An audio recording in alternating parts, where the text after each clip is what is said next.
Hello everyone and welcome back. ఈ రోజు morning blog ఇది. Happy Sunday.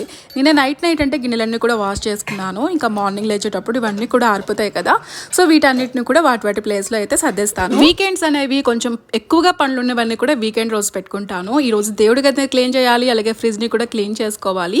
సో దేవుడి గది అయితే ఈవినింగ్ టైంలో క్లీన్ చేస్తాను. ఇంకా ఫ్రిడ్జ్ అయితే ఇప్పుడే క్లీన్ చేసేస్తాను. ఇంకా లేట్ చేశానంటే ఇంకా నెక్స్ట్ మార్కెట్ నుంచి కొన్ని వెజిటబుల్స్ తెస్తారా, ఇంకా నీట్గా ఉండేటప్పుడు సర్దుకుంటే బాగుంటుంది కదా. సో ఇంకా నేను మినపప్పు తీసుకొని వచ్చాను. ఇంట్లో ఖాళీ అయిపోయిందనమాట. జాను ఊరికే ఇడ్లీ అని తినేస్తుంది, అందు గురించే మినపప్పు అయితే తెప్పించేసాను. సో ఈరోజు మా ఇంట్లో బ్రేక్ఫాస్ట్కి ఏంటంటే ఇంకా పెసరట్టు అయితే వేసాను. 3 గ్లాసుల బియ్యానికి 2 గ్లాసుల పెసలు వేసుకోండి.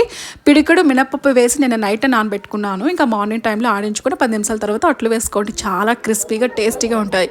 సో ఈరోజు దిగునింటి వాళ్ళ అక్క కూతురు, అంటే దిగునింటి ఆంటీ ఉంది, వాళ్ళ కూతురు ఫంక్షన్ ఉందన్నమాట. అక్కడికి వెళ్ళాము.